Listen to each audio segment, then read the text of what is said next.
बहनी बहनों, करवा चौथ की कहानी राखी जी आप शुरू कीजिए। बहुत समय पहले की बात है। किसी साहूकार के 7 बेटे थे और उनकी एक बहन करवा थी। सभी सातों भाई अपनी बहन से बहुत प्यार करते थे, यहाँ तक कि पहले उसे खाना खिलाते, फिर स्वयं खाना खाया करते थे। एक दिन जब करवा चौथ का व्रत आया तो करवा अपने ससुराल से मायके आई हुई थी। शाम को जब भाई खाना खाने बैठे तो अपनी बहन से भी खाने का आग्रह करने लगे, लेकिन बहन ने बताया कि आज उसका करवा चौथ का निर्जला व्रत है और वह खाना चंद्रमा को अर्घ देकर ही खाएगी। अपनी बहन को भूख प्यास से व्याकुल देख सबसे छोटे भाई ने पहाड़ी पर जाकर एक दीपक जला दिया और उसे चलनी की ओट में रख दिया। वापस आकर अपनी बहन से कहने लगा, बहन चांद निकल गया है, तुम अर्घ देकर खाना खा लो। करवा भागी भागी अपनी भाभियों के पास गई और कहने लगी, भाभी चलो चांद निकल गया, अर्घ देकर खाना खाते हैं। भाभियां सारी बात जानती थी। वो बोली, बाईसा अभी आपका चांद निकला है, आप अर्घ देकर खाना खा लो, हमारा चांद निकलने में अभी समय है। करवा भोली भाली भाभियों की ये बात नहीं समझ पाई और चांद को अर्घ देकर खाना खाने बैठ गई। जैसे ही पहला निवाला तोड़ा तो उसे छींक आ गई, दूसरा निवाला तोड़ा तो उसमें बाल निकल आया और तीसरा निवाला तोड़ते ही उसके ससुराल से खबर आ गई कि जैसी भी हालत में है तुरंत अपने ससुराल पहुँचे। सेठानी करवा को विदा करने के लिए जैसे ही कपड़े निकालने लगी तो कभी उसके हाथ में काला कपड़ा आए तो कभी सफेद।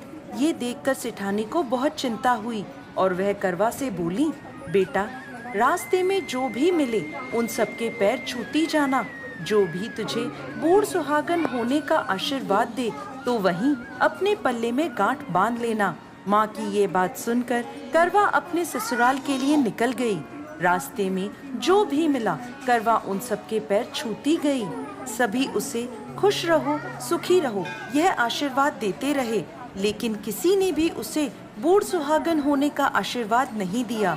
अब करवा जैसे ही अपने ससुराल पहुंची तो घर के आंगन में छोटी ननद खेल रही थी। करवा ने जैसे ही ननद के पैर छुए तो वो बोली, खुश रहो सुखी रहो बूढ़ सुहागन हो, दूधो नहाओ पूतो फलो। छोटी ननद के ऐसा आशीर्वाद देते ही करवा ने अपने पल्ले पर गांठ बांध ली।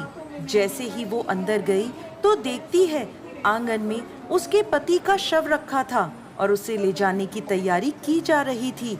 यह देखते ही करवा रोने लगी, विलाप करने लगी और कहने लगी, मैं इन्हें कहीं नहीं ले जाने दूंगी, इन्हें कहीं मत लेके जाओ। जब कोई भी उसकी बात नहीं माना तो वो बोली, मैं भी इनके साथ चलूंगी। सभी ने विचार किया कि साथ में ले चलते हैं इसको। सभी के साथ करवा शमशान घाट पहुंच गई। जब पति के अंतिम संस्कार का समय हुआ तो वह बोली, मैं इन्हें नहीं जलाने दूंगी। सब कहने लगे, पहले तो अपने पति को खा गई, अब उसकी मिट्टी भी खराब कर रही है, लेकिन करवा ने किसी की एक ना सुनी। सभी लोगों ने आपस में विचार विमर्श किया और उसको शमशान में ही एक झोपड़ी डलवा दी। उस झोपड़ी में करवा अपने पति को लेकर रहने लगी। अब करवा सुबह शाम अपने पति की साफ सफाई करती और उसके पास बैठी रहती थी। सुबह शाम छोटी ननद आकर उसे खाना पानी दे जाया करती थी। अब वह हर महीने की चौथ का व्रत करने लगी। व्रत करती, चंद्रमा को अर्घ देती और जब पूजा करने बैठती तो चौथ माता प्रकट होकर कहती, करवो ले घड़ी बुखारी करवो ले, भाइयों की प्यारी करवो ले। तो करवा उनसे अपना सुहाग मांगने लगती। हर महीने की चौथ माता उससे कहती, तेरा सुहाग हमने नहीं, सबसे बड़ी चौथ माता ने लिया है, उनसे अपना सुहाग मांगना। ऐसे करते करते अश्विन की चौथ आई तो करवा उनसे कहने लगी, माता मैं 12 महीने से यहाँ बैठी चौथ का व्रत कर रही हूँ, अब तो मुझे मेरा सुहाग वापस लौटा दें। तब अश्विन की चौथ माता करवा से कहने लगी, तेरा सुहाग हम नहीं लौटा सकते, तुझसे बड़ी कार्तिक की चौथ माता नाराज है। यदि तू अपने पति के प्राण वापस चाहती है तो उनके पैर पकड़ लेना और उनके पैर छोड़ना मत। 16 श्रृंगार का सारा सामान तैयार रखना। ऐसा कहकर चौथ माता अंतर्ध्यान हो गईं। जब कार्तिक की बड़ी चौथ आई तो करवा ने अपनी छोटी ननद से 16 श्रृंगार का सुहाग का सारा सामान मंगवाया। जब ननद ने जाकर माँ को यह बात बताई तो सास बोली, पागल हो गई है, जो मांगती है दे आओ। छोटी ननद सुहाग का सारा सामान लाकर करवा को दे देती है। अब वह करवा चौथ का व्रत रखती है, चंद्रमा को अर्घ देती है और जैसे ही जोत करी तो चौथ माता उसके सामने प्रकट हुई और कहने लगी, करवो ले, घनी बुखारी करवो ले, 7 भाइयों की प्यारी करवो ले, दिन में चांद उगाने वाली करवो ले। तब उसने उनके पैर पकड़ लिए और बोली, माँ मेरा सुहाग मुझे वापस लौटाओ। ये सुन चौथ माता बोली, अरे तू तो बहुत भूखी है, 7 भाइयों की प्यारी है, तुझे सुहाग का क्या काम। तो करवा कहने लगी, नहीं माता, मुझसे बहुत बड़ा पाप हो गया, मेरे सुहाग को मुझे वापस लौटा दो माता। मैं आपके पैर तब तक नहीं छोड़ूंगी जब तक आप मेरा सुहाग मुझे वापस नहीं लौटाती। यह सुनकर चौथ माता ने करवा से एक एक कर सुहाग का सारा सामान मांगा और करवा उन्हें सारा सुहाग का सामान एक एक कर देती गई। तब चौथ माता उससे कहने लगी, तुझे जरूर व्रत करने की सारी विधि सब बात कोई समझा के गया है। तो करवा कहने लगी, माता मुझे तो हालात ने सब कुछ समझा दिया है, आप बस मेरा सुहाग मुझे वापस लौटा दें।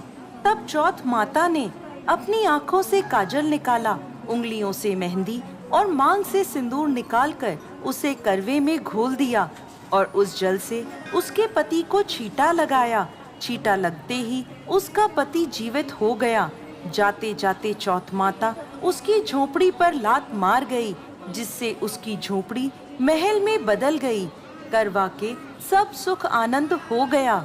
शाम को जब छोटी ननद भाभी के लिए खाना लेकर आई तो देखती है कि भाभी की झोपड़ी तो कहीं है ही नहीं, उसकी जगह एक बड़ा सा महल खड़ा है।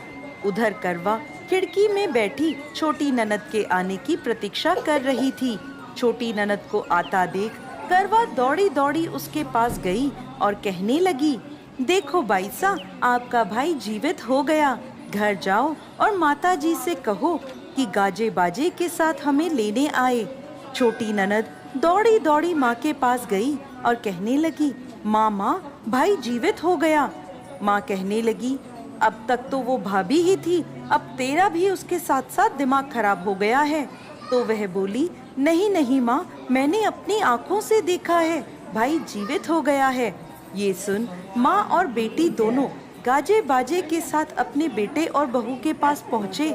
बेटे को जीवित देख सास बहू के पैर छूने लगी और बहू सास के पैर छूने लगी और कहने लगी, माताजी देखो आपका बेटा जीवित हो गया।